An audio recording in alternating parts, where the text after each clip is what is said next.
So tell me, how long have you two been working together as conductor and harpist? Eons. A long time. A long, long time. I was appointed music director of the Toledo Symphony in 1980, and that was the year you joined Yes. the orchestra. So we've been working since then. That's many years. But we haven't worked together in a long time.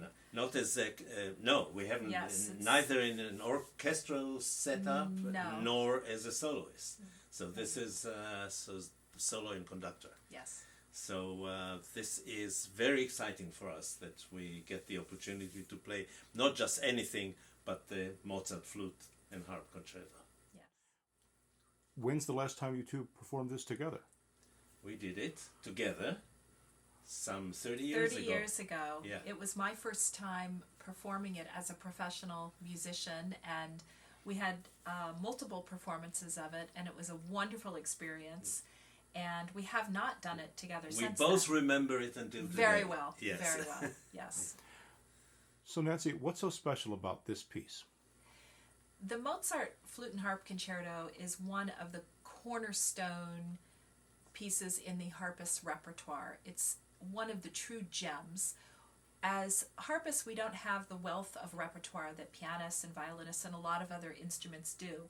And Mozart only wrote this one composition for the harp, and every harpist, when they're studying either college or grad school, learns the Mozart Concerto. It's on most orchestral audition lists, and it's a real sign of that you've made it as a professional harpist, really, that you have the opportunity to perform the Mozart. And Yuval, what it's like to bring the piece to life for an audience?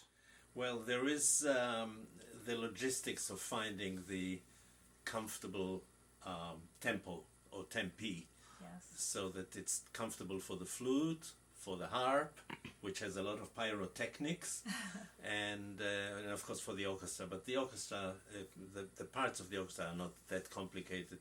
It's really a typical Mozart where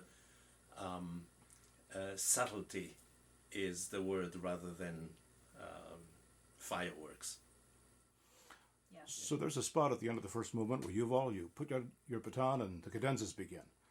Nancy, what about the cadenzas in this particular piece? Well, Mozart did not write cadenzas for this concerto, and so this is an opportunity for the flutist and the harpist to really collaborate in yet a different way, in another way, of choosing what cadenza or which cadenzas, because many times we use different editions that have been published, or we might write a few measures of our own.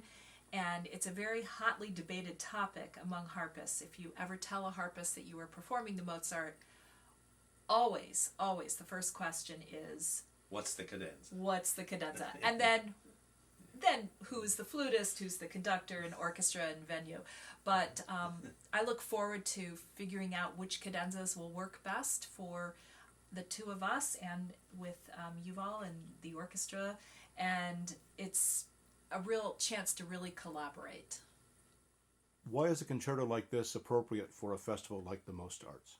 Well, the MostArts concentrates more or less on that period in the history of music. I was graciously invited last summer, to the second festival, and now this year it's going to be the third time. And I suggested Nancy as a soloist, because it's really not usual to play the Flute and Harp Concerto by Mozart, and it fits the festival, MostArts Festival, and we're really looking forward to this collaboration. It's going to be the highlight of not just the summer, but 2016. And the highlight for the audience as well.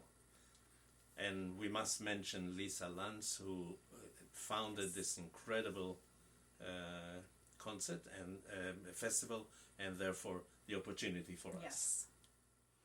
Yuval, what should an audience listen for when they hear this piece? The Mozart Flute and Harp Concerto. they from the first tone to the last, and watch the collaboration between. So listen to the collaboration. That's the most important. It's a beautiful, beautiful piece with the most romantic second movement, really beautiful to the ears, and with the harpist there to the eyes as well. It is a beautiful moment, Yeah. that middle movement. The outside, the first and the third movements are about different musical aspects, especially the tempi that you were talking about a moment ago. And it's very important that in those movements that it is the flute and harp concerto and not flute versus harp concerto, that we all settle in comfortably, and I know we'll achieve that. Of course with we no will. problem. No problem. No problem.